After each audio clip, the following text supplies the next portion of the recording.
It's an interesting point, right? Like, there is some kind of energy exchange that we experience as we play this video game. SSG coming off of what you could call a heartbreaking loss. It felt like they had all the tools to win that series, weren't able to close it out. On the other side, we've got FaZe, who's had kind of a walk in the park today. They had a pretty easy defeat over Sentinels. Obviously not easy, but you know, it didn't look like they were struggling too much.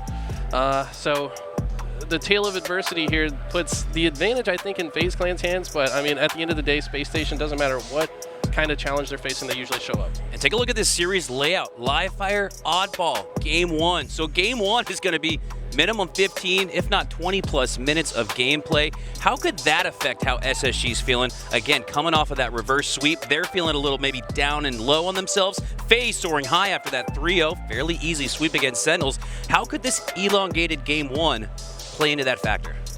Might actually be good for Space Station, in my opinion. Gives them some extra time to reset. Even if they go down and lose the first round, they're by all means not out of it yet. The worst thing that could happen, I think, for Space Station here is for FaZe to come out with an extremely hot start. I've seen very good gameplay out of Frosty. We always get good gameplay out of Frosty, but I feel like he's playing at his peak form, and peak form Frosty is very difficult to deal with, so SSG is going to have to shut him down early. Frosty does such a good job engaging with the enemies while disengaging and finding new space on the map to play with. He'll be low shields on his way out of a gunfight, still making sure he's getting some damage down. That's one of the things that we've seen from Frosty this weekend. That is another reason why he's one of the best players in the world. Not only is he getting damage on his way out, but he's de-scoping them, so it makes himself a harder kill. That's why he's able to survive in so many different situations. This is such a difficult kill, and I've noticed him playing around cover so effectively. I'm looking to see more of the same throughout the series. All right, here we go. Your elimination finals are live. One of these two teams is going home. One of the other two are going to the grand finals to take on Optic Gaming. Snakebite pushing up through the small door. Looks to get some shots down on that oddball carrier, but Eco Smith is going to sneak away with it. Can Snakebite find him? My God, it's going to be easy. Eco did not expect that at all.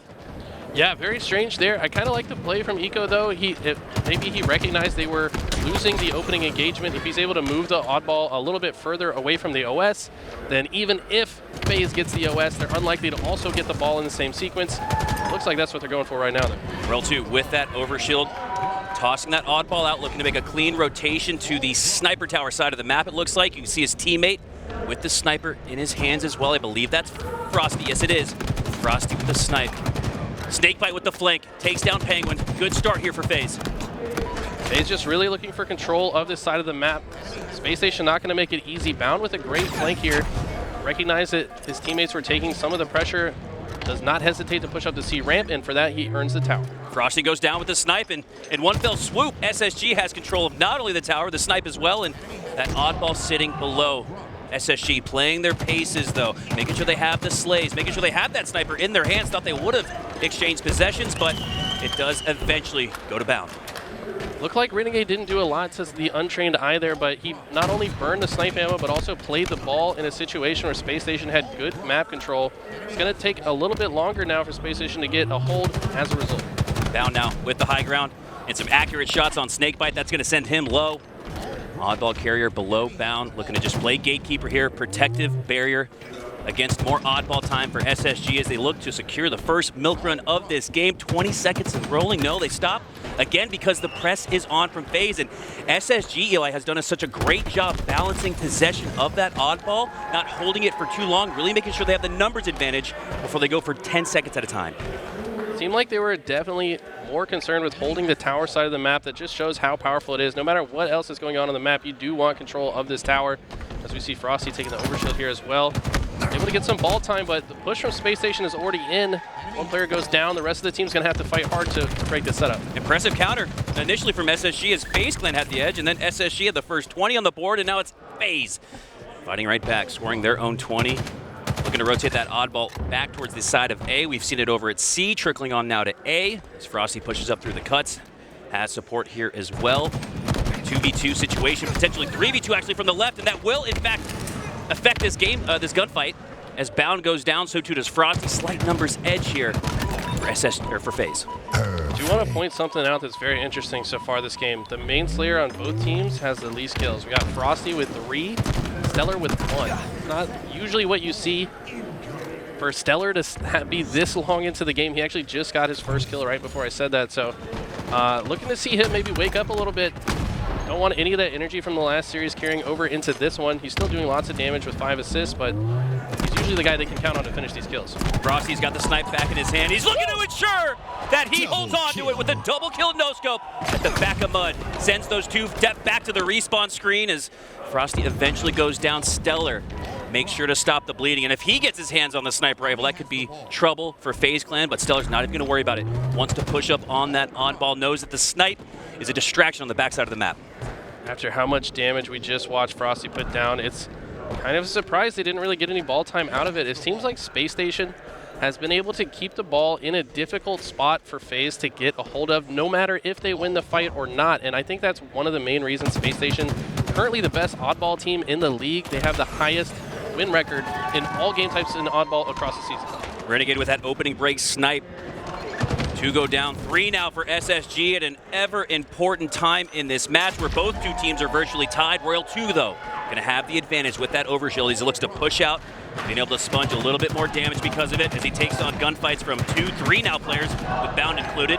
Snakebite helping out, but Royal 2 doesn't need any of it. He lands the 4 perfect shots, another 4, no. Stellar takes him down. So important for them to take out Royal 2, but it's probably not enough here. It's going to be another push before Space Station could potentially break this setup. Like the positioning that I see out of FaZe Clan, they've got Renegade up here on the tower. He's going to watch the entire top and left lanes. Meanwhile, his teammate Frosty with the oddball back at the B side decides to rotate it towards him, but along the side of the outside of the map so he can play it if he needs to.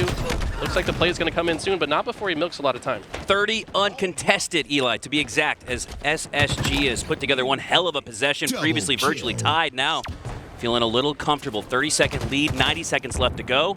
Perfectly played oddball reset. And SSG's not only going to reset it, Eli, but they're going to win the reset as well. This is very objectively efficient. Absolutely. Despite how many fights it seems that FaZe is winning, SSG's still really not out of this. 30 seconds, not really a whole lot in oddball. It's kind of a one possession as we just saw. FaZe get 30 in their last, but they got 3 dead at the beginning of this play. Penguin finds himself at the bottom of the map and waiting for his teammates. FaZe doubled up on that lead and rolling 69 and on as Penguin pushes on to the stop of Snipes. Bound, though, with the grenade, going to take down Royal 2. Penguin with that heat wave, going to do enough damage to allow Bound to hit the double. Eco with the 3rd on Snakebite. Renegade, last player alive, so crucial that he doesn't go down here. Gets all collective 4 spawns here on this A side with Overshield up soon. Overshield going to be so important if Space Station's going to come back into this round. Shroud Screen's going to block it. That means Stellar has a better chance to get it, but he gets taken down through the blind fire. I think we've seen more kills inside the Shroud than any other tournament in just a few series that we've casted so far. Insane gameplay out of these guys. They know exactly where you are. Even when you're in the smoke, you're not safe. PJ with the OS here, looking to push up down the green, and garage door side of the map have another player on their left is Eco as he looks to flank. Renegade takes him down, but Frosty cleans it up. Still with a lot of that overshield half now, dwindling down the shields of Snakebite, but he's still got a full one to work with because of it. Takes down Bound and has an oddball to work with as well. For this series, somebody asked me, who do I got taking it? And I said, if Stellar is doing stellar things, I think Space Station can win it, but so far, Stellar's not doing stellar things. He's going to need to wake up here. This round very well going in the hands of FaZe Clan. I want to see it. His teammates maybe charge him up a little bit. Stellar, the type of guy that can feed off the energy of his teammates, and his team needs him now more than ever.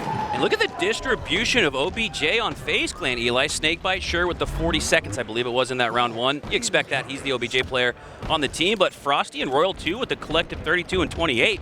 Not seeing the same level of that on the side of SSG, where it's been virtually all Penguin. Absolutely right. It is important for all members of your team to do their 25% of the work, not only in kills, but also objective. That's what makes a good team in my opinion. Right now, though, Space Station's going to have to get some kills to even think about picking up the oddball. FaZe thought it was safe to pick that up. Penguin was the last player alive, did a good job to trade out with that oddball player, but he eventually goes down. But because of that timing, allows his team the chance to take down Renegade before moving that ball through the cuts into the back of A as Stellar has the Needlers to worry about, but he has that overshield to work with as well as SSG have 2 down for FaZe, looking to take down the final 2. Love the way Stellar has played this entire engagement. Frosty, though, like I said, this guy is in final form so far from what I've seen. I mean, 12, 12, and 12. He is putting up lots of damage for his team. 12 assists is no slouch this early going. high actions per minute for Frosty here, and we've got half a minute of oddball time as well as we see Bound pushing up through the A side, looking to filter in through to B. Spots Royal 2 on the wall. She takes him down. Continuing to move now. Bound has the back of 1, 2, now 3 opponents. FaZe have not called out the Rookie of the Year. You got to watch out for him as he helps collectively take down FaZe. Bound is the guy that's going to have to step up when Stellar is not. This guy has been playing phenomenally all weekend. His movement, just his screen looks insane. He's pushing so many buttons, probably more than he needs to be completely honest. This guy is YYing constantly, but it's to help him stay focused and locked in, and right now he's making a lot of good openings for his team. Good bounce back here from FaZe to start round 2 as they need to regain. 25 seconds on the board. It looks like Bound with the commando cross map. Takes Renegade down to low shields. Royal 2 looking to help him out. Renegade, because of the timing, going to be allowed to regain his shields, and I like the patience here from Bound. Doesn't chase a potential finish there. Instead looks to push through mid. Down. Now it's a Snakebite with that heat wave, but he goes down. And Snakebite's not going to worry about picking up the heat wave. He wants to go and make sure that FaZe retains control of this oddball. Goes back, doubles back, and make sure he does pick up that heat wave. And now Snakebite, the last player alive, looking to force some mud spawns. Should get FaZe right back on the attack, but look at SSG. They're starting to rotate it to the left side of A. Love the play from Space Station. What they did was they made space ahead of the ball carrier by pushing out to the nest before the ball player walks out of the big door. Just taking that space ahead of the ball player means the ball player is way more likely to be safe once he gets out. Snakebite pushing through with help, and this should force a reset for SSG. Well timed there from the objective mastermind Penguin. As 3 go down for SSG, should give an advantage here to FaZe to win this reset, but from some favorable dummy spawns, probably the worst spawn you can have on live fire, but it works out here for SSG. What can they do with it? This repulsor we've been talking about as the best equipment item in the game. We're going to see this thing get picked up every time it respawns by either team. Right there, Snakebite using it very well to get into an advantageous position, able to secure the oddball, take it back to the tower.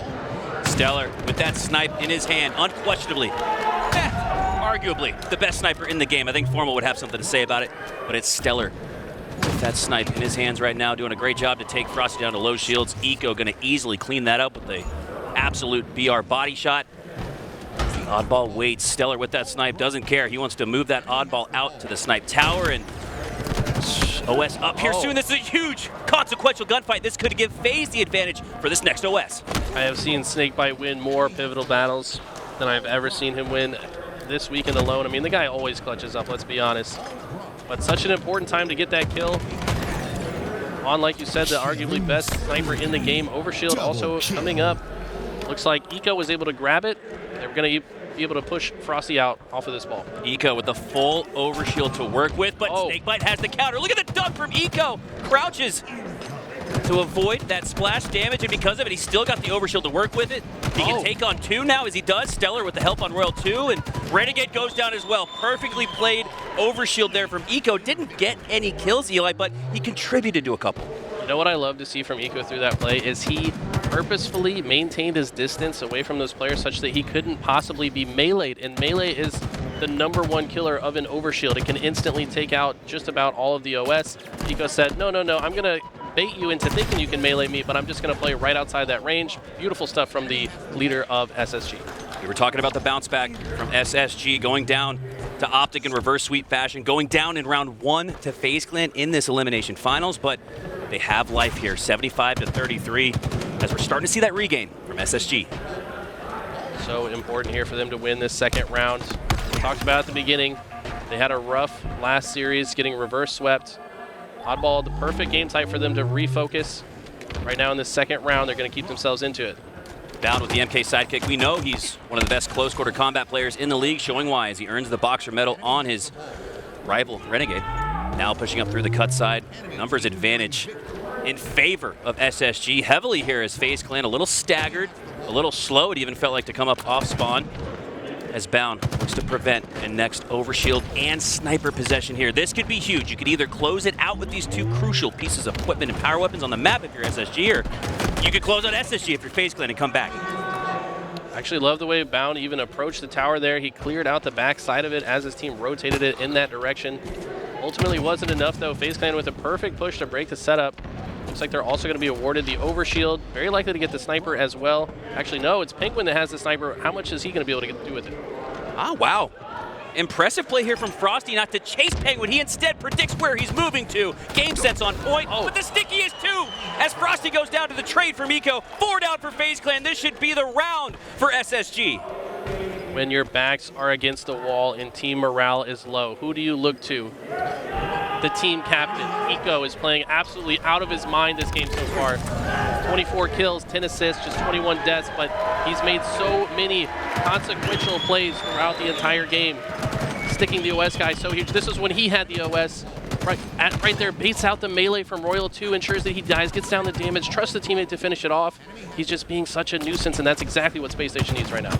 All right, here we go in a best-of-5 series. We got a best-of-3 to start off game one. Both these two teams tied neck and neck as we see Bound looking to secure that repulsor. Such a crucial piece of equipment that really helps extend the skill gap amongst these incredible teams. Frosty down to low shields on the cuts. We see that repulsor put to good use, but Frosty has a sniper in his back pocket as he puts Bound down to low shields, and looks like both might escape with their life, but the overshield's up now. Wow, very interesting. Elects to use the Shroud on the dummy in front of him. Thought it might buy him a little bit more life. In the end, it is his teammate Stellar punching in the OS. Very good start for this round for Space Station. Stellar going to toss that oddball out. Doesn't have to worry about any counter, so you're going to see Stellar move much more freely throughout the map because of it. As he lands the plasma pistol shots on Frosty, takes down Renegade, looking to clean up Frosty, but Frosty has disengaged, it looks like, towards the pillar side. Now, moving down to A. At the same time that all this is happening, Bound rotating the oddball into A. Bound not known for being an objective player, but he is definitely able to do so when his team needs it. Love to see that out of the young new player Bound. Not only was round 2 an impressive bounce back for SSG, but they've got the lead here in round 3. A nice milk run, 26 seconds, not quite that 30, but in a highly contested tight game one like this, SSG will take it up 20. See the reversal medal out of Stellar. Plasma pistol, we affectionately named it the noob combo about 20 years ago in Halo 2. Still requires a lot of skill to use though, especially in this game, tracking not that strong. That's 2 times I've noticed the positioning there for Royal 2 on the wall sheet. That seems to be a play call positioning-wise via FaZe. Something for SSG. Most importantly, the coach Elamite to look out for. Renegade now at the top of snipe, throwing a couple intel grenades out on what he expects to be a push out of A. Overshield up again in a couple seconds, but looks like Renegade's going to get this one for free with the use of the Shroud screen. He won't face a single shot, and he does a good job. He does face a couple shots, but because of the timing with the OS, gets all those shields back ×2. Yeah, but the problem is he left his team out to dry. All 3 members of his team died at the same time he's proccing the OS. He also gets meleeed as he gets that first kill with it, so OS is already gone, but he's got the heat wave and he's pushing all the way in. He's going to break the setup, but not before Space Station does the ever so important reset. Quintessential. We'll give you OS, but we're going to take this OBJ as SSG do a great job to negate that overshield, double up on the lead as well as they're playing perfectly efficient Halo. Penguin with 120 seconds. We talk about the distribution on FaZe Clan. Everybody's doing a little bit of work, but it's a lot of Penguin. And impressive by Bound. He's almost got a minute as well. Great objective performance by those 2. And uncharacteristically, we see Eco with just 1 second, and I think that's because the team recognized, you know what? He's fragging. He might be our brains, but this guy is hitting the slaves right now. Let's just let him keep doing what he's doing. And I like the strategy from SSG. Speaking of role reversals for SSG this weekend, Eli, Penguin, known as the OBJ, probably after that a support player. And his 3rd role is probably on the team as a KD Slayer, but he's number 6 overall this weekend in KD. So impressive performance here from Penguin, playing well above what we've seen from him all year. And he's already been great, but Royal 2 has something else to say about it as he lands the no-scope on Stellar. It's going to lead to more ball time for FaZe Clan as they might have a chance to take the lead in round 3. This is the most control we've seen from FaZe Clan. Having the sniper here in this position, the oddball safely behind him in the tower. They're going to take space on the left and right of the oddball, identify the location of the spawners, and then apply maximum pressure to them. Although the sniper gets taken out pretty quickly here, that's going to be huge for SSG. If they're able to secure another kill here, they could break the setup. But it's down to Renegade, who ices up and hits that last shot. And that felt like a battle for the OS, Eli, as it will, in fact. And how many times have we seen FaZe, not only with the overshield, but the counter in their hands as well? They've done a great job of that. SSG even has as well this game. It's Renegade. Renegade choosing the Bandit over the Plasma Pistol. Maybe he's getting ready for Season 3 at HCS. A little ready in advance, but that's part of what we expect from Renegade. He's always well prepared, always well timed with those shots. As we see the perfect 5 from Renegade. That's why he picks it up. This guy was a demon with the Halo 5 pistol. You know he's ready for Season 3. I believe his dominance might get even greater as we transition into a new starting weapon next season, but looks like FaZe want to close this game 1 out. If they can just win one more set of slays, this game is over. Royal 2 looking to make sure his team puts the finishing touches on what's been an electric round 1, game 1, I should say round 3. As it's gone the distance, Royal 2 pushing up through the tunnel system. Wants to play gatekeeper here, looking to bait either the bags of A or garage doors. They take down Eco with the chase grenade, has one more to deal with here. And the spike grenade going to do a great job to make sure they trade out 2-2 in the feed. Such massive grenade placement out of Royal 2. The first one bounces and explodes perfectly in midair. They only need 7 seconds to close this round. You have to imagine those slays are going to win them this round. But look at the patience here. Look at the positioning. They've got it locked down, and FaZe will in fact secure game 1. They won round 1. SSG did well to bounce back in round 2. They even started round 3, Eli, with 30 seconds unanswered, but FaZe answer back and win game 1. We didn't talk about him very much that game, but Renegade quietly with 38 kills, plus 10 KD in that game. Unsurprising from the Demon himself. I think he wants to win a world championship. I could see it in his face. His body language was screaming to me that he wants this bad. I'd say everybody does, obviously, but Renegade, one of the guys that I'd say is sometimes more reserved on the main stage alongside a Royal 2 or Snakebite. You'll often see Frosty with that dead. He'll show a little bit of animation on his face, but there, if you take a look at the bottom left on a couple of these highlights from Renegade, you'll see the intensity. You'll see him moving, jostling around in his chair, yelling loud to his FaZe Clan teammates as it seems like the energy and the momentum are in their hands. Earlier, when FaZe was backstage, I saw Snakebite, Frosty, and Royal 2 all sitting down at the station warming up.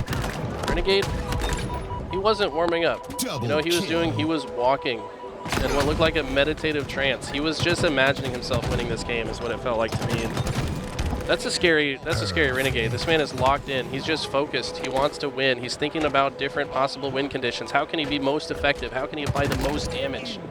And in this game, he found a way to do it. Well, they say seeing is believing, Eli, and visualization. Probably one of the best outside of the game itself, the strategy, to make sure you hit your shots. Visualizing, winning that 1v1, visualizing, winning this game 1, winning this tournament. That's what it looked like Renegade was doing before this series as it comes through in full effect. FaZe with a great performance in game 1. SSG, let's talk back to the narrative that we set up at the start of this series, reeling after what looked like a cakewalk trip to the grand finals, a 3-0 sweep against Optic. Instead turned into a reverse sweep where we wanted to see how they respond in game 1. Where would you grade their response level, Eli? It's not enough. They're going to have to really bring it in this next game, and you kind of have to think they probably want that bathroom break now. They want to reset. They just got reverse swept. Then they lost a 3-round oddball, which is notoriously going to take the wind out of anyone's sails. I mean, anybody that's played this game plus online and matchmaking, I mean, you're playing a over 20-minute oddball round and then lose it. It's very depressing. So, I mean, these guys, obviously, they're champions. They're going to have strong mentalities no matter what. But I have to think that they want a bit of a reset here to kind of charge up the energy and just talk through what's been going on. There's just so many moments where it feels like doubt could be creeping into the back of the minds for SSG, even in this series now, where you feel like you lose that round 1, but you come back in round 2, you look much better than FaZe did in round 1, and then you take the fairly big lead up by 30+ seconds in round 3, and then give it up, let it go to FaZe. So I think the question continues. I think that storyline continues. How can SSG regain? They need to win 1, though. Again, seeing is believing. They need to put a 1 up on the board to shake this taste out of their mouth. They've lost 4 in a row. And to be honest, I mean, this game, let's think about how many overshields went into the suit of FaZe versus SSG. I want to say FaZe had at least 70%, maybe more, of the overshields throughout this game. Seemed like they had better weapons the majority of the time as well. So if I'm the coach at SSG, Elamite, I'm telling them, like, we got to make sure we're just on top of the sandbox. We can't let these guys have better weapons than us in every situation. Curious to see what the map is for the Game 2 Team Slayer. See if that could be a problem again here. Actually, Aquarius. So this is actually a perfect game type for them. If they're not doing so hot at picking up power items, there's not really many to grab on this.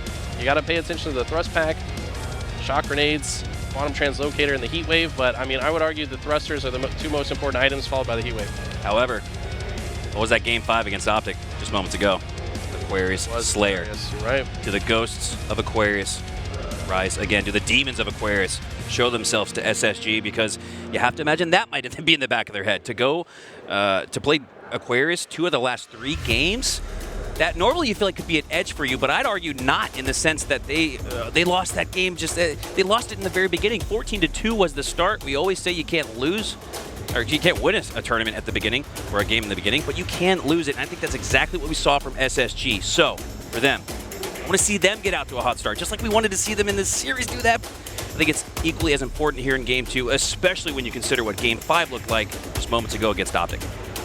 Can be a double-edged sword to play the same game type you just lost a moment ago. Sometimes it's a good thing because you've now thought about why that game went poorly. You've thought about how can we adjust into the next game, but to be honest, I don't know if they've had enough time to really break it down. I don't think so, Eli. I don't think they had enough time. It feels like a whirlwind. It feels like a tornado is torn through the venue, whether it's the electricity from the crowd or the plays and moments we've seen from these incredible competitors. It feels like they didn't have enough time, like you said, to break that strategy down. You see a little bit of an opportunity here. We've seen a couple of minutes pass before getting back into the action, and I think that's the key for SSG and the coach Elamite to maybe talk about that Game 5 against Optic and really break down what it was that they were doing wrong, and maybe take a page out of the book of what the Green Wall was doing to them, because it seemed to work with authority. Exactly what I was thinking, Hunter, is why did we lose so hard? And that is the job of Elamite, to say, like, he's got to give them a condensed version. There's only so much time before this game's going to get locked back in, but he's got to give them the cliff notes, say, like, look, we did X, Y, and Z wrong. They did X, Y, and Z right.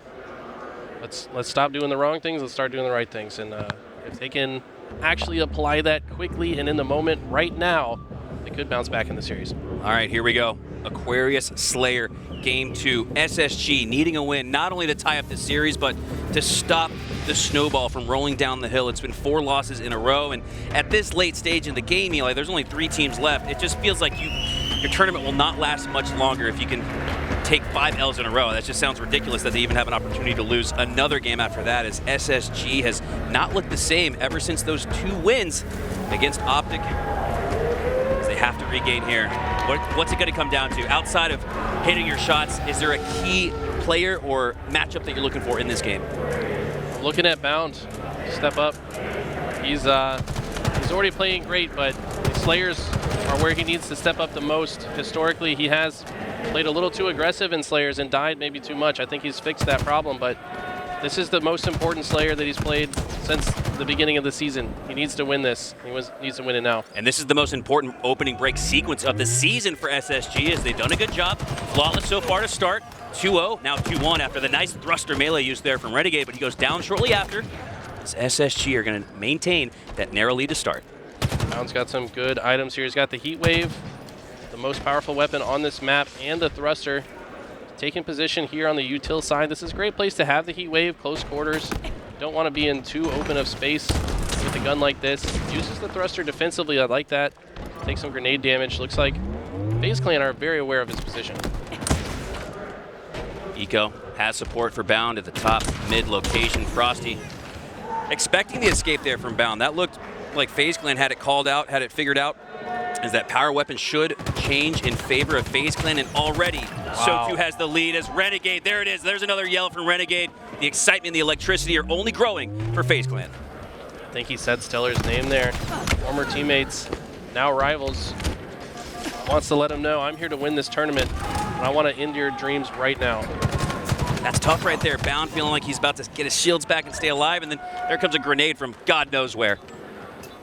As we hop on board here with Royal 2, looking to maintain that top mid positioning. Bound trying to gain, SSG trying to gain the top mid control location, but they haven't done enough to take down the FaZe members who control it. There we go. That's exactly what we see, is 3 go down for FaZe Clan. SSG, they down 1, and they've got control of the mid map as well. Royal 2 had 0 reaction to his death there. I always take a look at the cam to see how people react when they die.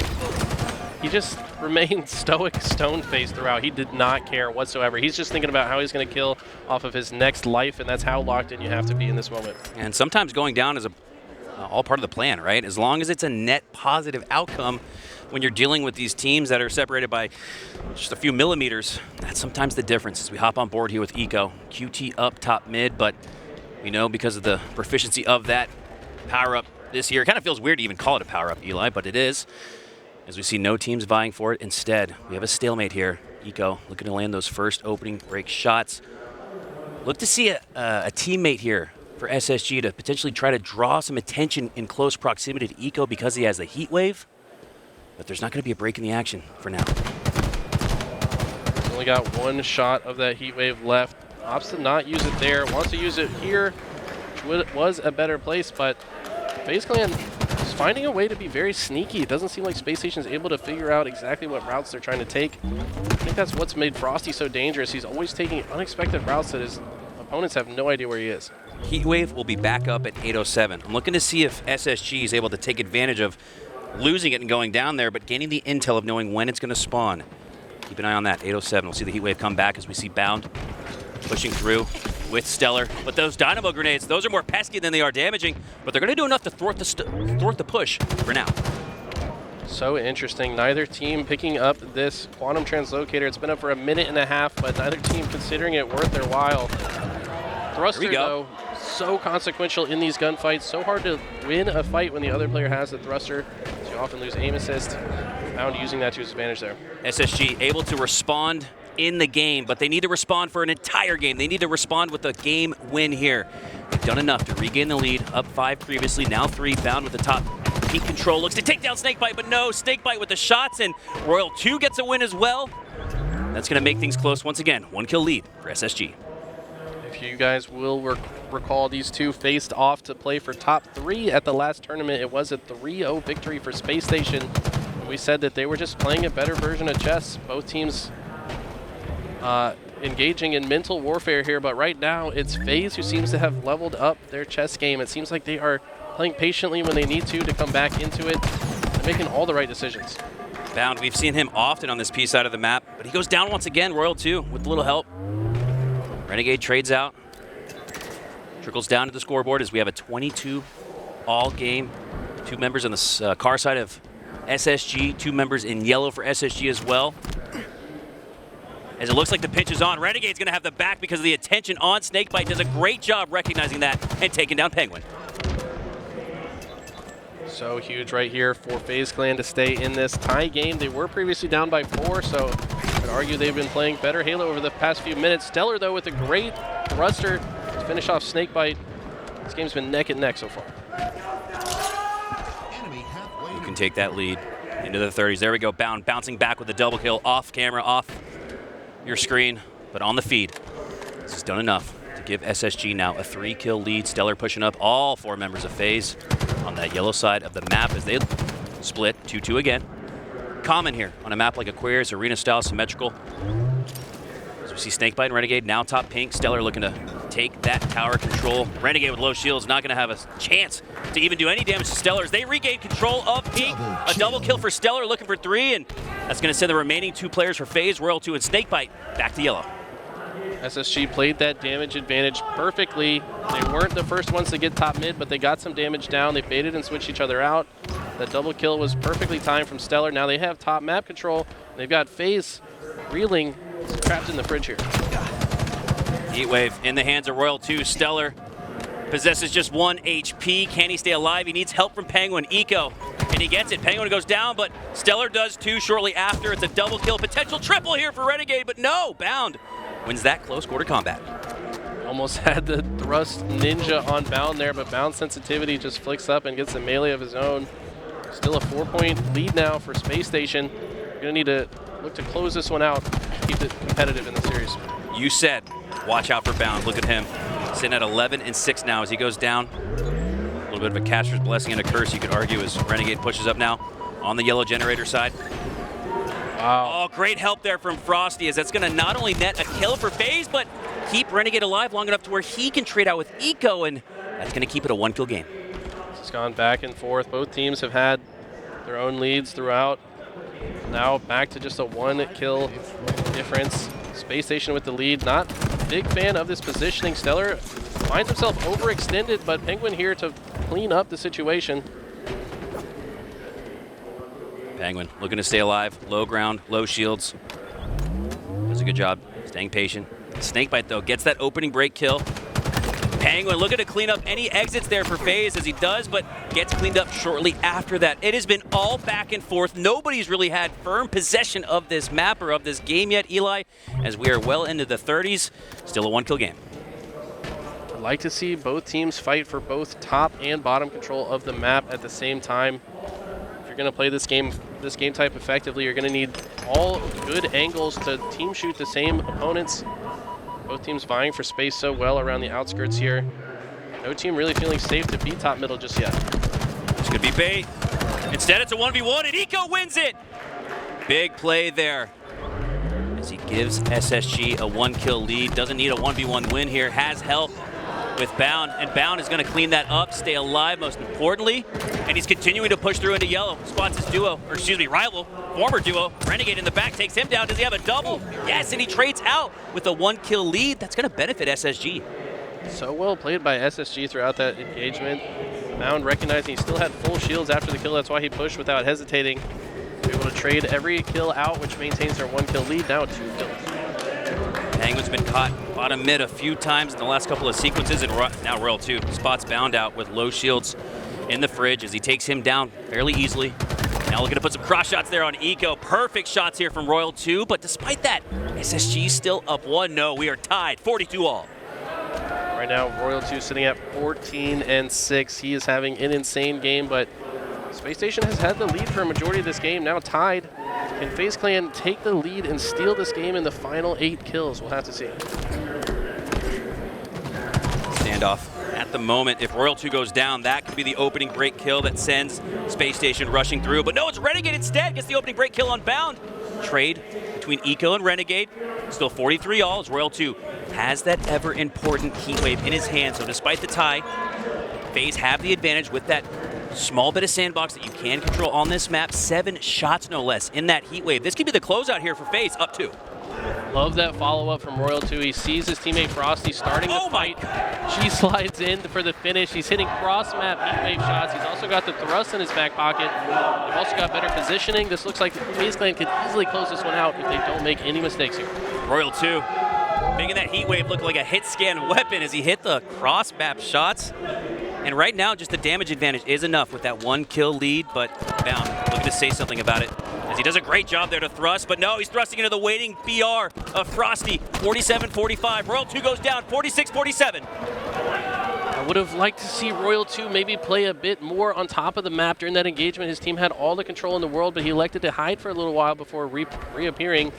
Could have had more of an impact to apply pressure to the spawners, and now it's just a 1-kill lead for FaZe Clan. SSG has the back of FaZe, but did that grenade from Bound alert them to their location? Yes, it does. Oh, no. FaZe now expects the flank.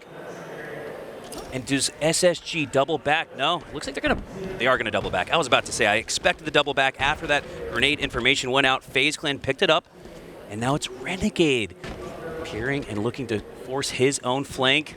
Not a surprise that it looks like Bound potentially expects it. Might have a little bit more audio cues. The crowd not as loud as they were in that previous series, so Bound could sound whore here and potentially pick up some vital information. Very impressed with Space Station's ability to get out of this situation. You don't want to all be trapped in the base. It kind of gives FaZe Clan the opportunity to just push in, but FaZe Clan might know they have the heat wave here. We've got a heat wave just sitting around the corner. We've also got the pistol, which shreds close range, especially in the hands of a player like Bound. This is going to be so intense and down to the wire as we go into the last 43 seconds here. Both teams only needing 2 kills. 48 all, 40 seconds left. It looks like these two teams might be playing for OT, but with every inch that Frosty pushes up forward on the map, it's going to be that risk reward you're playing with here. Do you play for the extra 2 minutes of OT, or do you play for the extra 2 kills you need to win this game? SSG too scared to even grab that thrust pack. They're scared that there might be a player baiting it from the opposite side of bottom middle. Little do they know they could probably just grab it for free if they wanted to. Looks like both teams totally fine with the timer expiring. Oh, or they're going to force a kill here. Oh, here we go. The press is on. The push is on. SSG have made their precision, and they're going to stick with it, and they're going to get the win because of it. Oh! FaZe tie it with 0-0-0 on the board. OT is on board, but only one kill needed for each of these two teams. 49-0, and a Hail Mary grenade from cross-map Royal 2 is enough to win game 2. FaZe go up 2-0 in the series, and Eli, I can't imagine how SSG feels right now to their core. 5, now 6 losses in a row. Or excuse me, it is 5 losses in a row. With this next one, it could be 6, and that could be it for them. My goodness, it just feels like, break this down. Feels a little insurmountable right now. So they bet it all on this play. If you're a gambling man, this is putting your entire bankroll on black on roulette, and they push all the way out. Their win condition is to get this kill and all stay alive as the 3 seconds expire. However, in this next moment here, it's going to be with 2 seconds on the clock, maybe 1 second on the clock. It was 0. It was all zeros, I believe. At 0, the game it was, doesn't actually end. There was double zeros. And the reason, chat, you guys are probably like, oh my god, the game's broken. It's not. It goes to 0-0-0. Visually, it looks like it's over, but the game still counts on the clock a full second. There's still a full second Correct. Between 0-0 and the end of 0-0. It's always rounded down. And but anyways, right here, after the play, they're all trapped in the fridge because their bet didn't pay off. It's very easy for FaZe to just sit back and throw all of their grenades into the fridge. And props to FaZe for even having grenades here. They've been alive for a long time during this engagement, but they saved their resources until it mattered right here to get this kill. I think it might have actually been the spawner Frosty throwing his 2 spawn nades into the right spot to finish the game. What an insane ending we just witnessed. Every second counts, every inch matters. And for SSG, you almost probably look back at this and wish you got that final kill on Frosty, I believe it was, with 1 second left instead of 3, because believe it or not, you left FaZe too much time. 3 seconds left. FaZe had too much time. They took advantage of every nanosecond. And Eli, how many times this weekend has it felt like it comes down to that, the millimeter, the nanosecond? This the margin of error has never been closer, and while it's a 2-0 lead here for FaZe Clan, these games, I've never seen closer. I'm so happy with the Halo we're seeing this weekend, but this is also why we're seeing a huge meta shift. Is this game is kind of solved right now. That's why we're seeing the closest Halo we've ever seen. It's literally single plays, single nanoseconds. It's timing. One extra bullet of a BR burst in some cases. The absolute least possible amount of grenade damage in a certain play. It all comes down to the tiniest of margins that we've ever seen won in Halo Infinite, and it's going to continue to happen until the very end of this tournament. It's a double-edged sword, I feel like, right now for SSG. You can say, man, we're playing Optic and FaZe so close, we know we can beat them, but gosh, the results lately have shown that we can't. We're just 1 kill short, 1 second short, 1 step short. I mean, that was a 1/10 of a second until time had expired that Renegade gets the grenade kill to extend it into overtime and force the last kill. You made a great example, Eli. That's like if you're sitting down at the poker table, you got all your chips, and you take both hands, and you push it all in. That was the gamble that SSG made, and it's kind of ironic how it paid off, but again, this game is so figured out that it comes down to the timing, and SSG was just a split second. Maybe too early. Went to like a quarter of a second too soon. I mean, I can't believe we're sitting here, Eli, breaking down literally milliseconds. We're breaking down milliseconds. It feels like we're exaggerating or kind of overemphasizing how close this is, but we're not. It's literally coming down. They just lost by milliseconds. To milliseconds. That's absolutely insane. And you're right. They, in their hearts and minds, they're feeling a bit defeated, but these guys are better than just about anyone at making it to Grand Finals. Only second to Optic in total Grand Finals appearances. They know that they can beat these guys. They beat them before. But can they do it right here, right now for 3 games straight against a very red-hot FaZe Clan? It's going to be an uphill battle, but the way we've seen series go throughout the weekend, I would not be surprised at all to see this turn into a Game 5. Just saw Stellar walk by, and he always looks so stoic. You can never tell, Eli, if he just won a game or lost a game because he always maintains his composure. That characteristic, that skill set could benefit him and the rest of his SSG teammates here as we prepare for a reverse sweep potential. SSG getting reverse sweep previously by Optic. Now it's on them. And I feel like at this rate, in consideration of getting reverse sweep by Optic recently and then going down 2-0 to some of the closest games of Halo we've ever seen. We're looking at one of the most improbable, like the greatest reverse sweeps maybe ever in Halo history, as it just feels like this timer, it's really stacking up against SSG at this point, and absolutely, my God, 000 on the clock. It's been 000 for almost all of it. It Wow. has to be, if somebody can time that for me, man, I want to know I was about just to how say, many you need a timer. milliseconds. Like that had to be, like, look, Watch for the red 49 flash on 0. ticks and then the flash. It's Oh my at the God, same it flashes second. at the same time. They're flashing at the same exact Dude. time. Was that 1/100th of a second It was. or less? It was actually a Even a nanosecond. thousandth of a second. It was a nano, bro. We're dealing with nanosecond differences, This man. is a frame. They get 49 at the same frame. Yep. The red that flash sudden ties death with the is- blue flash. is That means it act- happened simultaneously as the game Are you expired. kidding me? I'm honestly surprised the game, like, it's impressive that the game even knew to go to OT, because, I mean, my God, everybody in the arena here in Seattle was amazed. They thought SSG had won it. We even thought SSG had won it. But no, Renegade, and it was the grenade. It was, again, 2 grenade kills. 49-50 kill for FaZe were both grenades because of the positioning, because of the risk reward that SSG decided to push all 4 into that fridge. Stuff yourself in a fridge, drop a grenade inside, everyone's going Talking down. about literal frames that makes a difference here. If this game was played on a lower frame rate, Space Station would have won that game because there would not have been another tick for the That's so server true. to recognize the kill. That's so true. It's just crazy, man. It could not be possibly closer, but let's try to focus on this next game. As insane as what we just witnessed was, we're going into Argyle CTF. Now, this game type, in the past, we've seen it be a low-scoring game type. This weekend, though, I've seen a lot more flag caps. I think teams are figuring it out. They're figuring out how they can get the most out of the slays that they get. That's been kind of the problem to solve, I think, for a lot of teams. And it really comes down to that sniper control. Both these teams known to have insane snipers across the board. Doesn't matter which member of this lobby picks up the sniper, they're liable to hit the most insane overkill you've ever seen. So, Yeah. I mean, whichever team is going to hold more snipers throughout the game, I think that's the team that you want to give the edge here. Halo Infinite being figured out by the entirety of HCS, it feels like. Argyle starting to get figured out a little bit as it was introduced at the halfway mark of HCS Season 2. Typically you'd see 1-0, maybe 2-1 games. Even 2-1 feels like it would be a lot of scores here on Argyle. But I think because of, like you said, Eli, that change, that understanding of this map that's growing for every team in the HCS, I'm looking for whoever scores first not to park the bus. I think that could come back to bite you a little bit if you score first and you think that's all you need, like you might have previously at maybe SLC. Well, that was months ago. The game changes, despite how the meta has stayed mostly the same. There are minute differences that we're dealing with here as we're witnessing millisecond differences to determine winners in these games.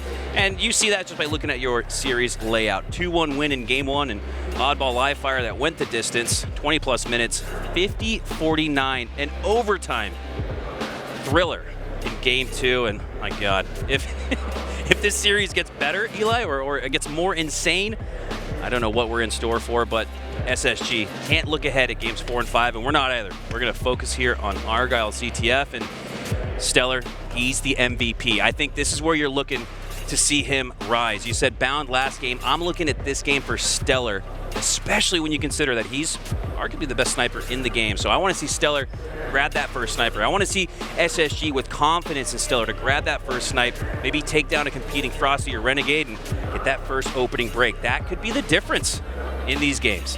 Absolutely. I mean, the reason a lot of people have been calling the Stellar the best sniper in the game is because of what we saw him do on Argyle at Salt Lake City on their way to win the first tournament they won this season. He was hitting some of the most mind-blowing shots we had seen all year long. But can he do it right here, right now? I feel like he's got some added pressure on him.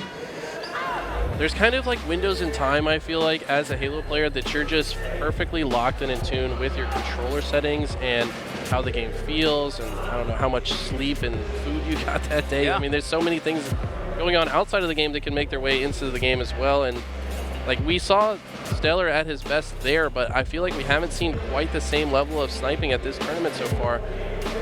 is he losing focus there, or can he step up and find himself in flow state when it matters most? And that's why I think HCS added maps like Argyle and Empyrean, both Forge maps, both including dueling snipers on each side. Previously in HCS Season 1, Eli, all you had was the live fire. That was it. So you didn't really have an opportunity as a sniper to make an impact on your team. Here in Season 2, I wouldn't say it's as much as like an 09 Snipe Dome or Pistola in terms of the relevance and the domination you can put on with that sniper rifle. Don't quite see that proficiency with that sniper. I think they actually nerfed it going into Halo Infinite because of the fact that they knew it would be on PC. They knew mouse and keyboard players would be playing the game. So I think because of that, we saw a much neutered sniper rifle. Because of that, you don't see many players pop off with it, but Stellar, if anybody can make it look like that Halo 3 snipe, it's him.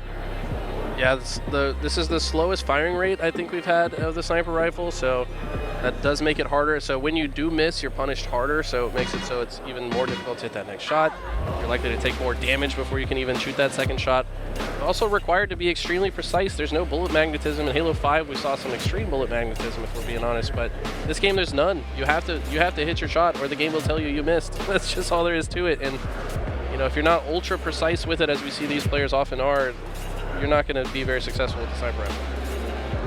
Well, after what feels like a break that's lasted as long as an Argyle CTF, both of these two teams have had an opportunity to discuss the strategy, and at this point, counter strategy as well. On the side of FaZe Clan, Eli, talked about Bound, talked about Stellar with the snipe. Who on FaZe Clan could potentially counter Stellar? I think it's all four of them. I mean, wow, yeah. These guys are all insane snipers. Royal 2's an insane sniper. Renegade's an insane sniper. Frosty, one of the most insane snipers in history. Snakebite, he doesn't pick it up as much as the other guys pick it up because, you know, he trusts them, but I mean, when he has to, that guy is also ripping faces off. So, I mean, if I'm looking at an overall, like, which team overall is a stronger sniping team, it's probably FaZe. But, I mean, I could say the same thing about Space. They're both so close, man. They're, like I said, every single member on that stage capable of going on a killing frenzy with a sniper rifle. So it's just going to be who's going to actually hit the shot in the moment. Sniper rifle going to be so important to secure, and also that mid-map control. Anytime you got a symmetrical map, especially in a CTF, you got to control the line of scrimmage. You got to control the 50-yard line especially. And it's interesting because on Argyle, Eli, you don't really have that open air like you do on an Aquarius in the midpoint. You got the ventilation system, so you got to really watch your flanks. You got to look across sometimes when you expect opponents coming up in the rear. So keep an eye on the vent location. Keep an eye on the sniper taking his spot at the top of mid, and that could absolutely be the difference.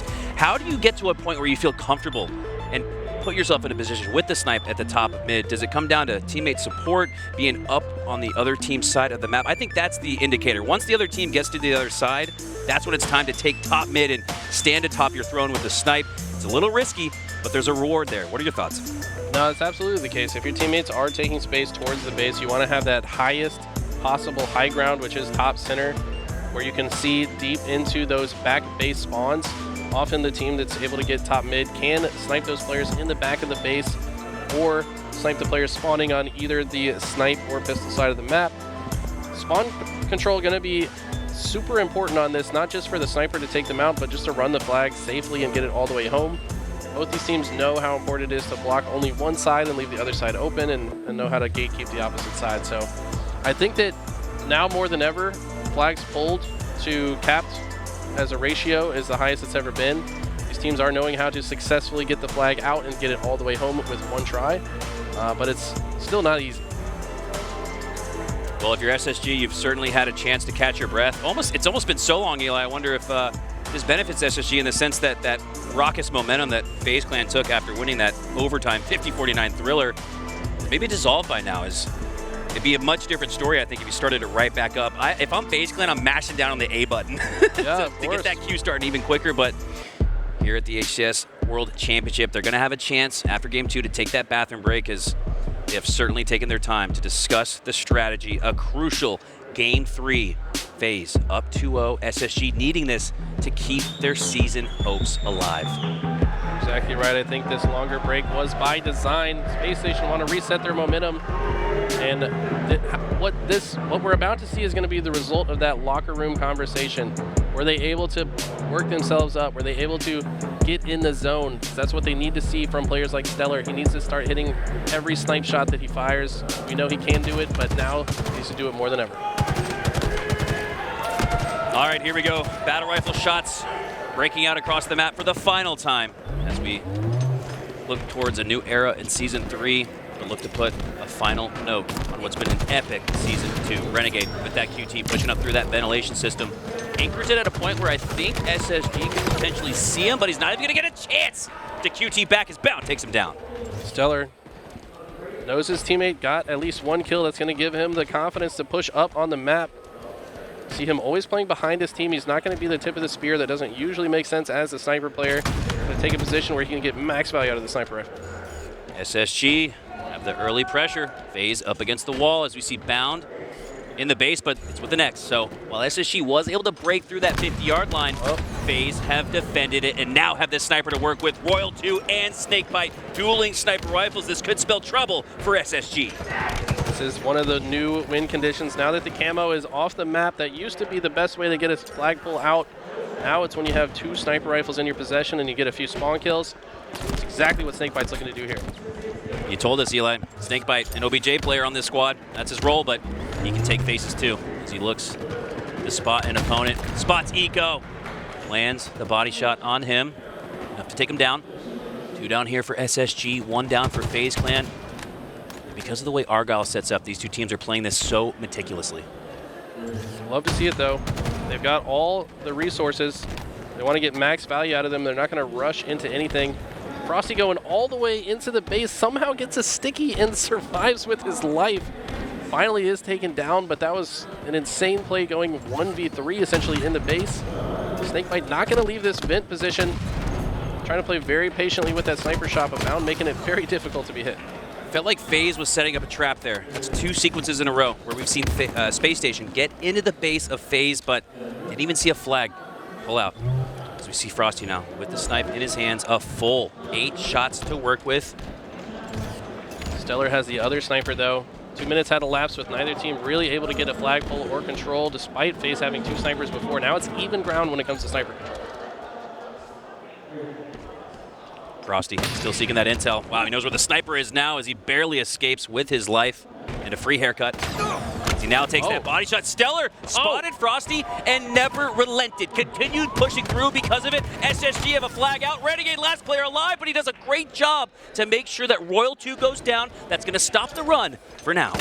That was 3 kills in a row for Stellar. Not only did he take down Frosty right there, he also headshotted Snakebite, then pushed in and killed the player that was trying to kill the flag puller. Now they got the flag all the way bottom middle, but with the spawners coming up, they're going to have to get another round of slaves before they can move the flag any further.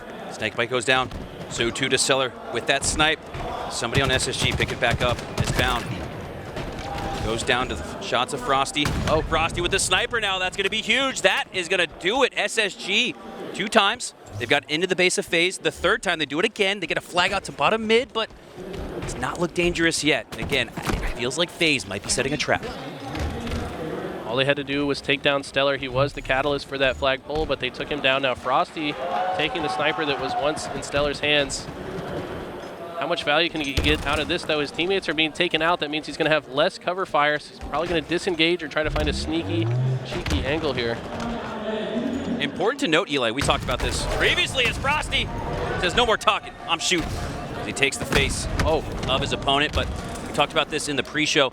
2-minute timer on snipes here on Argyle. We imagine because of how difficult it is to score on this map, how long and wide it is, they increased that spawn timer from 3 to 2 to open up the map a little bit as we see another sniper up now. At the time this map was added to, we'd never had any 2 sniper maps, so they wanted to add that and have that be a huge part of this. We looked at the medals. Stellar with the most counter snipe medals in the league. Good argument for why he is the best sniper, is he can out-snipe people more often than any other sniper. You're going to see that a lot here on Argyle. Surprised after 30 seconds with both snipers up, haven't even seen it in the feed or heard the shots rain out across Argyle. As instead it's going to be the perfect 4 shots there from Eco. As he takes down Royal 2, Penguin with the slay on Renegade.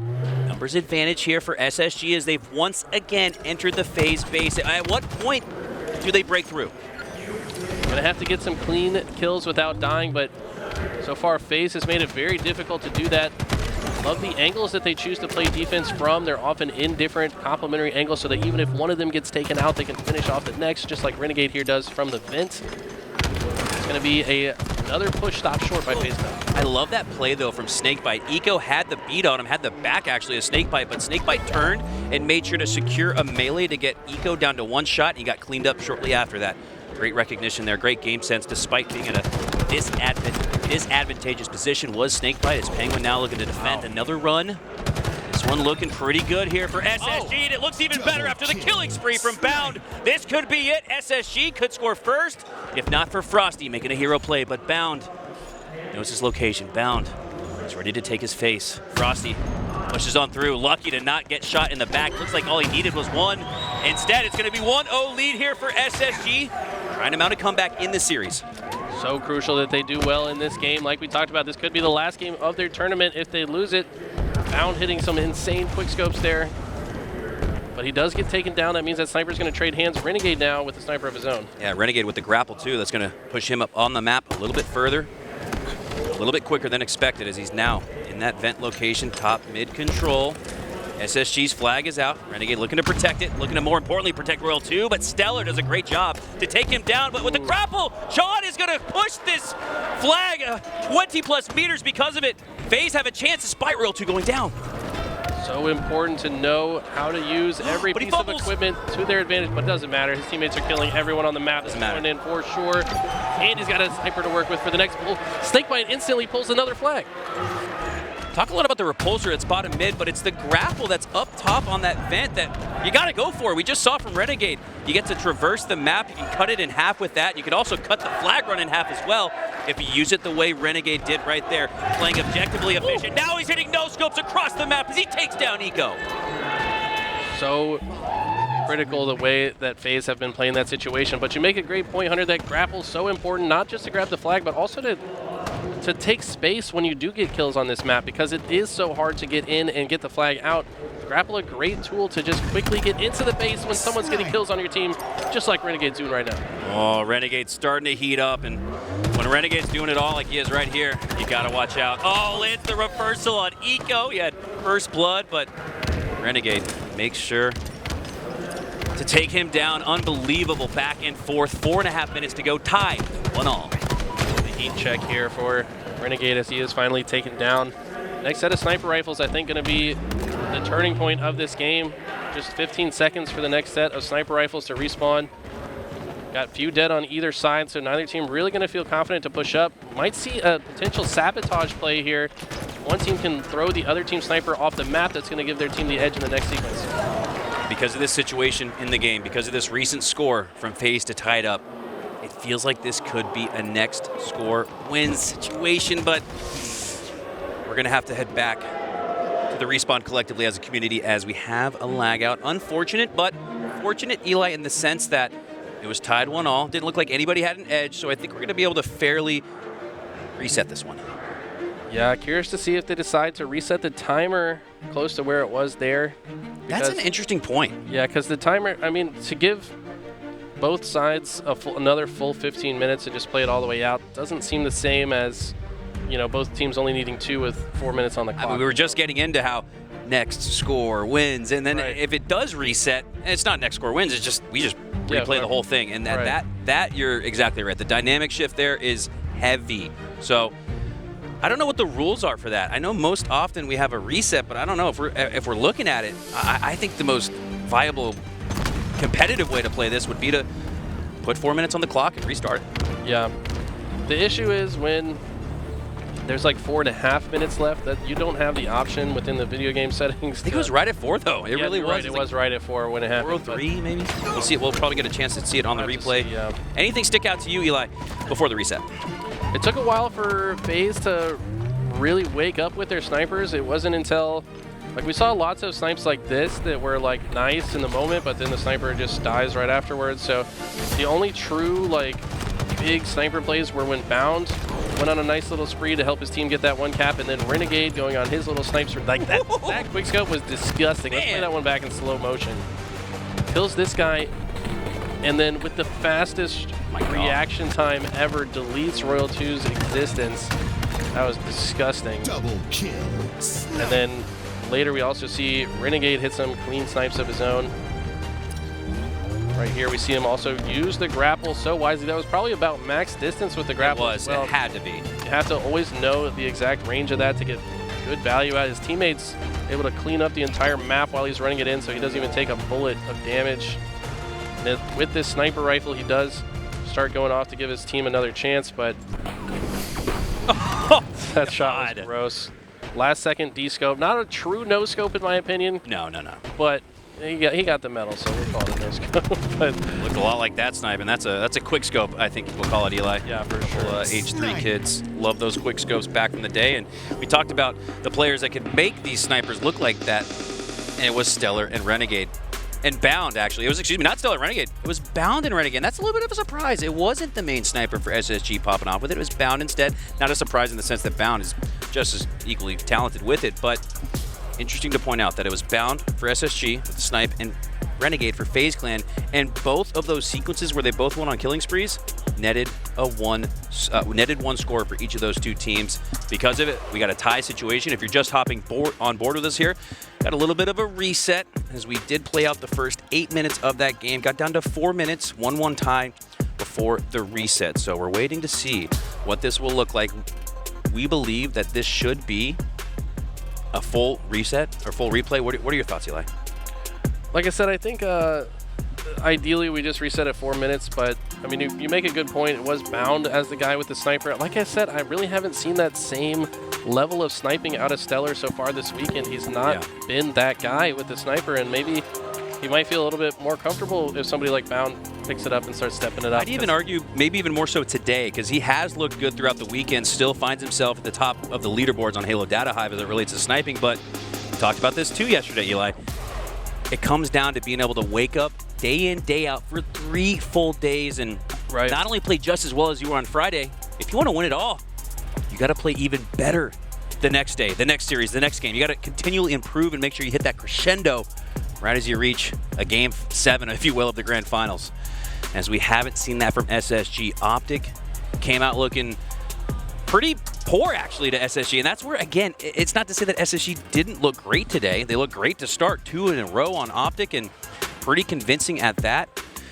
But ever since, it's been 5 losses in a row for SSG. Got reverse swept by Optic previously. Lost 2 in a row here to FaZe Clan in this series. But I feel like because of losing 5 in a row, if they could just get a win, then that dissolves the last 5 games in a row. We talked about that momentum dissolving from the first 2 wins because of how long of the delay we've had in getting this Game 3 completed. I think that also might dissolve on the other side as well. So I think right now you could almost say it's anyone's ball game once again, especially if SSG are able to win it. This one is not over yet, and Eli, if there's a hardest game to win in Halo, it's the closeout game. So for FaZe Clan, these next 3 games, if it goes that far, are going to be the most difficult ones of the tournament, you could say. Absolutely. I mean, looking at Game 4, Recharge, King of the Hill, Space Station, very good at that game type. We've seen them win it many times. Actually struggled a little bit last season, but I feel like they learned why, and they've fixed it, and they've been very good at it ever since. And then Live Fire Slayer, it could easily go either way. It's going to just come down to who's icing up and getting the most overshields. In that first Live Fire game, FaZe was showing to be very proficient on that map, so might give the slight edge to FaZe if we do get to a Game 5, but I mean, Space Station's never out of it until it's over. Both of these 2 teams are so close. They've got so much history with each other too. The 2 duos at one point between Bound and Renegade, now bitter rivals, you could argue. A little bit of a trash talk. I always feel like it's friendly trash talk, and then I hear something from Bound, and I'm like, oh man, maybe it's not friendly. Maybe he hates Renegade's guts, which I know he doesn't. They're always playing pool after tournaments, chopping it up regardless of the results. That's an important factor, I think, the human element, right? All these guys are friends. All these guys have personal relationships. Everybody in Halo knows each other for the most part. So this could not be a more special moment here as we have the culmination of not only 2 years of Halo Infinite, but 2 incredible decades of competitive Halo.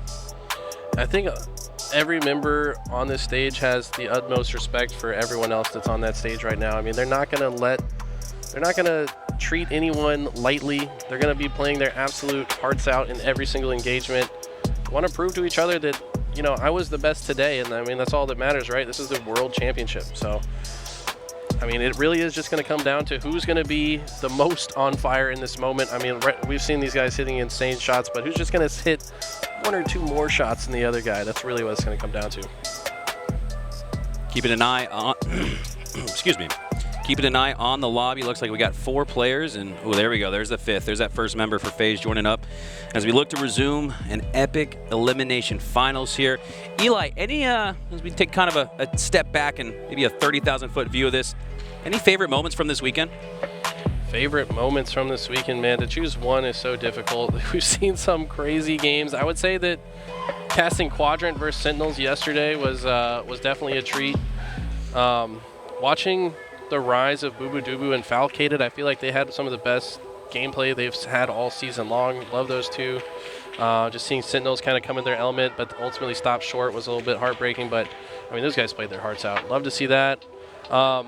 Everything else just going on throughout the weekend at this venue is so cool. We've got all the cosplayers out here. We've got literal Master Chief walking by every now and then. All the amazing people that put all their time and energy into those cosplays. I got utmost respect for those folks. We had Steve Downs and Jen Taylor here signing autographs. And the Arbiter, Keith David. He was here too. Oh, man. What will you have your Arbiter do? That's pretty good. Hey, you should cast in the next one. Oh, man. We love Halo, man. I'm sorry if I just peeked on the mic. I just freaked out a little bit. There's nothing to freak out over. I'm just standing here at the Halo World Championship, having a little fun with you guys. I'd have to say, Eli, my favorite... I wouldn't say there's necessarily a favorite moment for me from this weekend, but it's got to be the rise of international competition. Not only did we see Mexico make their first 9 through 12 at the Halo World Championship, I believe we also saw EU place 2 teams in the top 8 for the first time ever at the Halo World Championship. Let's give a round of applause, man. Let's get some hype in the chat for the international competition this weekend. I know from talking to a lot of you guys in the community, there's an argument as to whether or not those spots are deserved or earned, and I think with the level of play that we saw this weekend from them, there's no question they deserve to be here, and they're only growing. There's only upside for those international teams, and can't wait to see what the likes of Luminosity, Quadrant, and Na'Vi do next season, as we saw a pretty steady rise throughout the year from all of international competition. And I talked to Quadrant yesterday. They were so disappointed after a 5th, 6th finish here at the Halo World Championship. Makes sense. They wanted to win it all. I'd argue, Eli, this is the first tournament they ever went into where they realistically felt like they could do it, right? You probably always go to an event, even if you're a top 100 kid, you probably still are like, yeah, I can win this. You should go to an event like that, but this really felt like the first time Quadrant felt like they could win it. Got 5th, 6th, but I think their finish goes beyond the end results of the tournament. They not only pushed EU Halo forward, they pushed all of Halo forward. And they brought Na'Vi along with them. There's no question that you could make the argument that part of the success of Na'Vi was on Quadrant kickstarting it for the entire region. What are your thoughts on some of the international competition and what we saw this weekend? I mean, Quadrant, anybody that follows me knows that I'm a Quadrant fan through and through. I don't know if that makes me a traitor of my American compatriots, but I don't care. These guys are extremely exciting to watch. They play a very fun brand of Halo that has some of the coolest teamwork and spawn control. It's like a very scientific approach to the game, and I'm a nerd. We all know this. So, I mean, if you're going to make the game nerdy, I love it. So I love the way Quadrant plays, and I think you're right. I think that they've inspired not just Na'Vi to get better, which we've seen, but also the other international teams, even the Australian teams, which still are struggling a bit.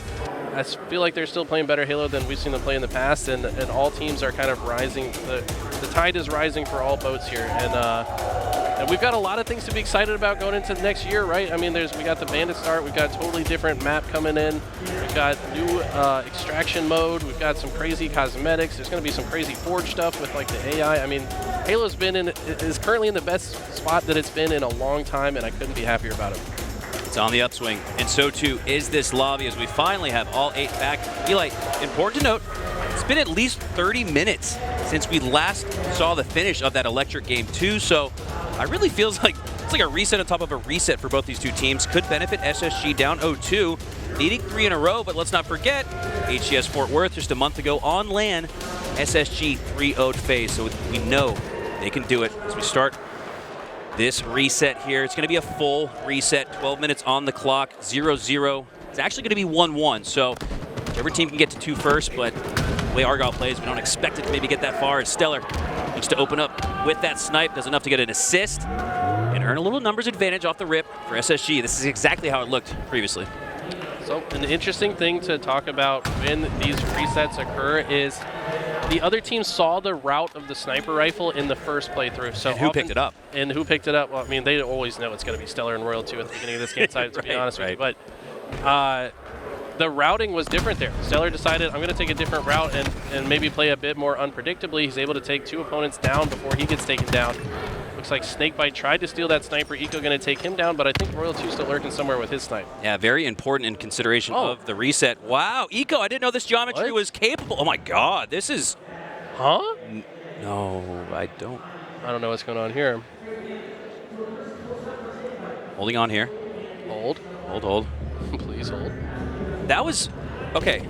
All right, we're back. We're back in the action. Was going to try to break down what we thought was an incredible little sneaky spot there for Eco. Imagine if he was still there with those 2 players pushing 3. He might have the back smack, but we talked about SSG not scrimming Optic or FaZe before this tournament, not competing in the warm-up tournament. They're showing some secret strats now.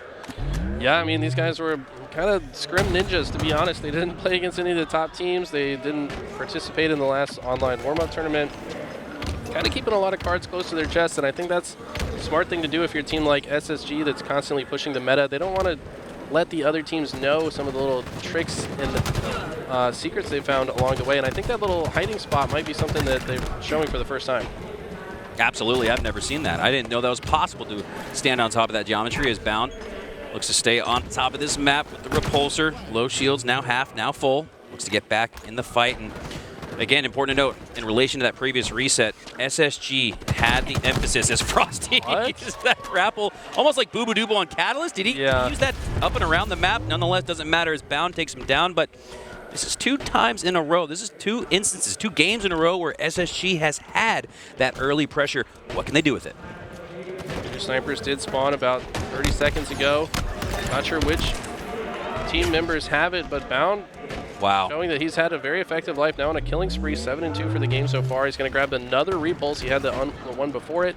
How much value can he continue to get out of this life? Great movement tech there from Bound as he strong sides into the repulsor, dip away, keeps him alive for now, and he's going to be a pesky kill once again. Dick gets down to 1 HP, but not before getting cleaned up by Frosty.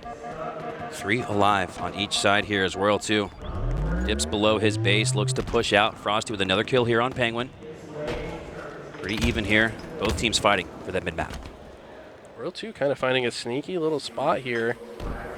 Has not been spotted by Space Station. He heard the slide. Yet. He had to. I think he can walk his way all the way around. He's trying to minimize how many sounds his Spartan makes here so he doesn't get spotted. As he's all the way behind them, he's executing very good trigger discipline, decides not to shoot just yet. And the reason you didn't see Royal 2 shoot there, chat, is because 2 members of FaZe Clan went down. And now, after 2 go down, SSG ask each other, where's the 3rd, where's the 4th? And they've now spotted that out as Royal 2 gets spotted out because now his location is known. He's going to get that flag out. But how far can he get it without much support from his teammates? Not Frosty far. did get 2. Snakebite got another, but, I mean, they were kind of staggered. And yeah, ultimately the push might have been a little bit too early for Royal 2. The thing is, that's a risk-reward play, though, because if you do sneak into the other team's base and then it's your team that gets those kills, suddenly you can get the flag halfway across the map. So it's kind of setting up for potential caps. Doesn't always work out. Sometimes it's the reason your team lost the fight because you weren't a part of it, but still a risk-reward that they're worth going for. Oh, Stellar. Got to check your corners there. As Frosty uses that lack of awareness to take him down. Now pushing up with that disruptor, looking to disrupt the plans of SSG with 2 kills in a row. He's doing just that. Make it 3 as he earns the double kill on your screen. A great predictive nade to the left. And Stellar maybe predicts where that one was going. Goes to the right instead. Frosty not going to do any damage with that, but FaZe have that line of scrimmage pushed out. You see Frosty recognizing that he cannot quite close the gap to pull the flag while those members are dead, instead opting to just block half of the spawn points on the pistol side so that the next set of slays is a little bit easier to predict. Because of that, FaZe Clan do end up getting a few dead, but Space Station playing well off the back foot, able to get a few kills of their own. This situation is going to completely reset. It's been all defense here at the 7-minute mark as neither team has really been able to do much with their pressure. Full flags out, but hardly even got off the stump. As we see Frosty here down to low shields. Royal 2, Renegade in the feed, taking down 2, make it 3 for SSG.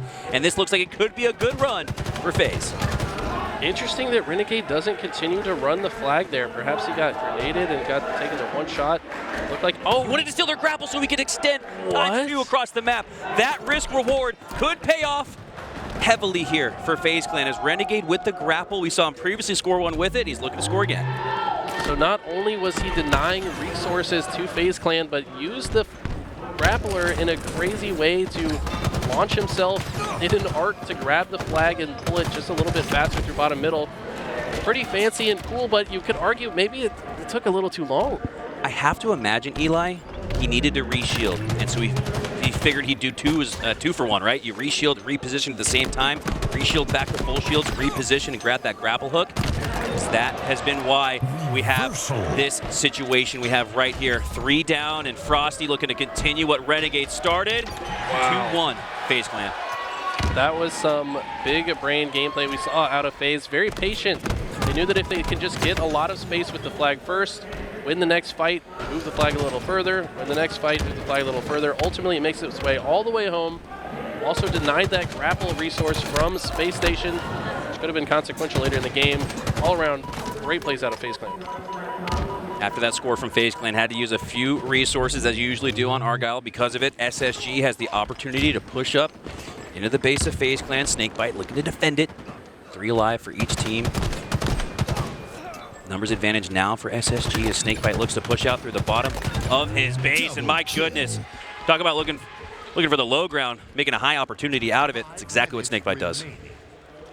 Snakebite going to push up here. If he can hold mid-map, it's going to make it very difficult for Space Station to get out of their base. These vents, so important to control on Argyle. You have so many of these cheeky angles like we see here. It's like that's a constant route that people like to take through the pistol door, be able to shoot that, but he gets spotted out and taken down from the other vent. Now it's FaZe Clan that's 3 dead, and Space Station might have an opportunity to get a pull here. Royal 2 with those shots is able to keep Bound at bay, but can he take down Penguin? No, Penguin wins that fight. Snakebite, pretty disadvantageous position, does well enough to trade out with Bound, but with 2 down for FaZe, only 1 for SSG. Eco's gonna have this flag out and have to get it across the halfway mark. Almost fortunate there that he fumbled because he gets to continue to shoot Royal 2, but no, Royal 2 is gonna clean that up. That was a very rare spawning control blunder on the side of Space Station. It was because they were blocking all of the spawns inside the base. They gave Royal 2 a spawn at the 50-yard line, which makes it very easy for him to stop the flag cap. Like to see a bit more. Oh, they did count the time. Well, okay. Great job by the HES admins there to take into consideration the entire situation before the reset.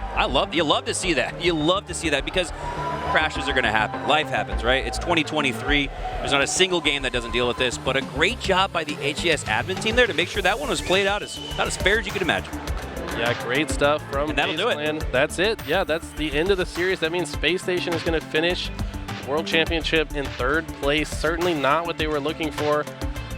We're going to have a very epic FaZe versus Optic. Now, these two met in the winter semifinals yesterday, and that was one of the most insane series that we'd seen this whole tournament. I mean, game 2 was won by 1 kill. That was a 45 to 44 timeout that went on the side of Optic. Optic ultimately winning the game 5 at the very end, 50 to 47, one of the closest series we've ever seen. We're gonna expect some very intense games coming up for Troy. El Clasico, Halo's version of it. FaZe versus Optic Gaming. I can look over to my right and see the members of Optic Gaming having one last little powwow. They look confident. They're the defending champs. It's on FaZe to take the throne. They know a thing or two about forming a dynasty, but it feels like if Optic win this is the beginning of theirs. The beginning or the continuation. I mean, they've won 4 events in a row last year. They just won the last event. To win this again would just bring them back to the top after what was just a short hiatus from the Champions Cup. But I mean, they've got one of the toughest tasks they've ever faced coming up here in the FaZe Clan, which FaZe Clan's won more tournaments this season than Optic has. They've won 2, Optic only with the 1 win so far. So, you know, this is going to be one of their toughest challenges yet. I think it's really important you brought up the experience. Let's talk about the experience of these two teams going on in the grand finals. All 8 players